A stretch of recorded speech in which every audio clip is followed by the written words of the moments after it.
जय माता दी, जय माता दी। जोर से बोलो जय माता दी, जय माता दी, जय माता दी। जय माँ वैष्णो देवी। चैत्र मास के शुक्ल पक्ष व अश्विन मास के शुक्ल पक्ष की प्रतिपदा से लेकर चैत्र मास व अश्विन मास के शुक्ल पक्ष की नवमी तिथि तक नवरात्रि का त्योहार मनाया जाता है। नवरात्रि व्रत कथा के अनुसार एक समय बृहस्पति जी ने ब्रह्मा जी के समक्ष चैत्र व अश्विन मास के शुक्ल पक्ष में होने वाले नवरात्र का महत्व जानने की इच्छा जताई। उन्होंने कहा, इस व्रत का क्या फल है, इसे किस प्रकार किया जाता है, सबसे पहले इस व्रत को किसने किया, यह सब विस्तार से कहिए। बृहस्पति जी के प्रश्नों का जवाब देते हुए ब्रह्मा जी ने कहा, हे बृहस्पति, प्राणियों की हित की इच्छा से तुमने बहुत अच्छा प्रश्न किया है। जो इंसान मनोरथ पूर्ण करने वाली माँ दुर्गा, महादेव, सूर्य और श्री नारायण का ध्यान करता है, वह धन्य है। यह नवरात्र व्रत संपूर्ण कामनाओं को पूर्ण करने वाला है। नवरात्र व्रत को करने से पुत्र सुख, धन, विद्या और इस व्रत को करने से रोग दूर हो जाता है। घर में सुख समृद्धि की वृद्धि होती है। बांध्य को पुत्र प्राप्त होता है। समस्त पापों से छुटकारा मिल जाता है। जो मनुष्य इस नवरात्र व्रत को नहीं करता, वह अनेक दुखों को भोगता है। यदि व्रत करने वाला मनुष्य सारे दिन उपवास ना कर सके तो एक समय भोजन करे और 10 दिन बांधवों सहित नवरात्र व्रत की कथा का श्रवण करे। हे बृहस्पति, जिसने पहले इस महाव्रत को किया, वह कथा मैं तुम्हें सुनाता हूँ। ब्रह्मा जी बोले, प्राचीन काल में मनोहर नगर में पीठत नाम का एक अनाथ ब्राह्मण रहता था। वह माँ दुर्गा का भक्त था। उसे संपूर्ण सद्गुणों से युक्त सुमति नाम की एक अत्यंत सुंदर कन्या उत्पन्न हुई। वह कन्या अपने पिता के घर में अपनी सहेलियों के साथ क्रीड़ा करती हुई इस प्रकार बढ़ने लगी, जैसे शुक्ल पक्ष में चंद्रमा की कला बढ़ती है। उसका पिता प्रतिदिन जब दुर्गा माँ की पूजा करके होम किया करता, वह उस समय नियम से वहां उपस्थित रहती। एक दिन सुमति माता भगवती के पूजन में उपस्थित नहीं हुई। उसके पिता को पुत्री की ऐसी असावधानी देखकर क्रोध आया और वह पुत्री से कहने लगा, अरे दुष्ट पुत्री, आज तूने भगवती माता का पूजन नहीं किया। इस कारण मैं किसी कुष्ठ रोगी या दरिद्र मनुष्य के साथ तेरा विवाह करूंगा। पिता की बात सुनकर सुमति को बड़ा दुख हुआ और पिता से कहने लगी, हे पिता, मैं आपकी कन्या हूँ तथा सब तरह आपके अधीन हूँ। जैसी आपकी इच्छा हो वैसा ही करो, चाहे राजा से, चाहे कुष्ठी से, चाहे दरिद्र से। जिसके साथ चाहो मेरा विवाह करना चाहो कर दो, पर होगा वही जो मेरे भाग्य में लिखा है, क्योंकि कर्म करना मनुष्य के अधीन है और फल देना ईश्वर के अधीन है। कन्या के निर्भयता से कहे हुए वचन सुन उस ब्राह्मण ने क्रोधित हो अपनी कन्या का विवाह एक कुष्ठी के साथ कर दिया और अत्यंत क्रोधित हो पुत्री से कहने लगा, हे पुत्री, अपने कर्म का फल भोगो। देखे भाग्य के भरोसे रहकर क्या करती हो। पिता के ऐसे कटु वचनों को सुन सुमति मन में विचार करने लगी, आहो, मेरा बड़ा दुर्भाग्य है जिससे मुझे ऐसा पति मिला। इस तरह अपने दुख का विचार करती हुई वह कन्या अपने पति के साथ वन में चली गई और डरावने कुशायुक्त उस निर्जन वन में उन्होंने वह रात बड़े कष्ट से व्यतीत की। उस गरीब बालिका की ऐसी दशा देख देवी भगवती ने पूर्व पुण्य के प्रभाव से प्रकट हो सुमति से कहा, हे दीन ब्राह्मणी, मैं तुझसे प्रसन्न हूँ। तुम जो चाहे सो वरदान मांग सकती हो। भगवती दुर्गा का यह वचन सुन ब्राह्मणी ने कहा, आप कौन हैं? वह सब मुझसे कहो। ब्राह्मणी का ऐसा वचन सुन देवी ने कहा कि मैं आदिशक्ति भगवती हूँ और मैं ही ब्रह्म विद्या व सरस्वती हूँ। प्रसन्न होने पर मैं प्राणियों का दुख दूर कर उनको सुख प्रदान करती हूँ।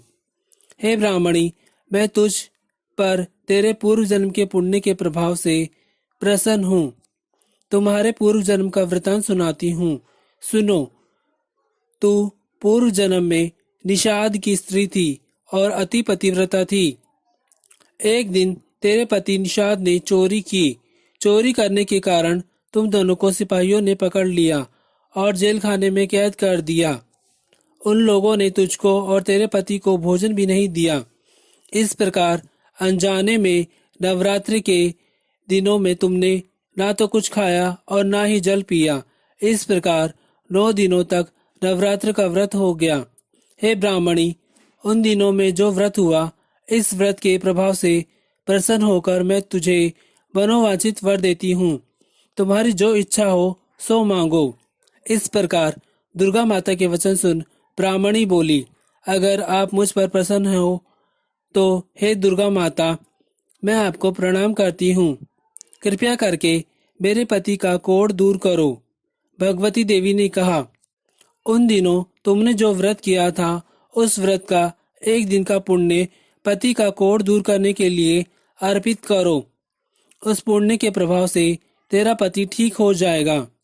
इस प्रकार भगवती देवी के वचन सुन वह ब्राह्मणी प्रसन्न हुई और पति को निरोग करने की इच्छा से जब उसने तथास्तु कहा, ऐसा वचन कहा, तब उसके पति का शरीर भगवती दुर्गा माता की कृपा से कुष्ठ रोग से रहित हो गया।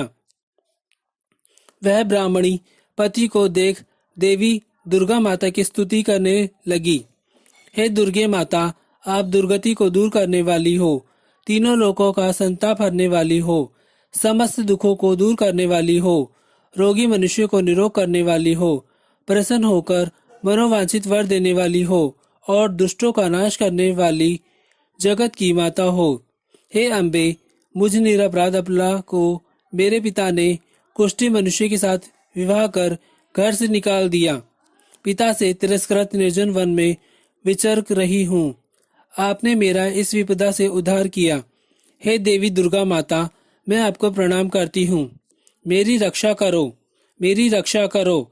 उस ब्राह्मणी की ऐसी स्तुति सुन देवी बहुत प्रसन्न हुई और ब्राह्मणी से कहा, हे ब्राह्मणी, तेरे उदालय नामक अति बुद्धिमान, धनवान, कीर्तिवान पुत्र शीघ्र उत्पन्न होगा। ऐसा वर देकर भगवती ने ब्राह्मणी से फिर कहा कि और जो कुछ तेरी इच्छा है वह मांग ले।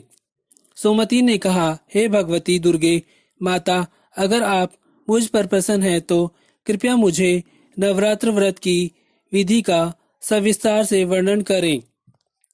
ब्राह्मणी के वचन सुन माँ दुर्गा ने कहा, हे ब्राह्मणी, मैं तुम्हें संपूर्ण पापों को दूर करने वाले नवरात्र व्रत की विधि बतलाती हूँ।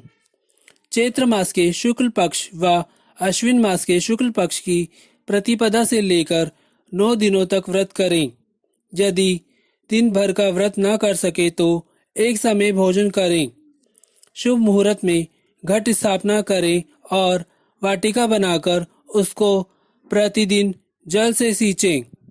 महाकाली, महालक्ष्मी और माँ सरस्वती की मूर्तियां स्थापित कर उनकी विधि सहित पूजा करें। बिजोरा के फल से अर्घ्य देने से रूप की प्राप्ति होती है।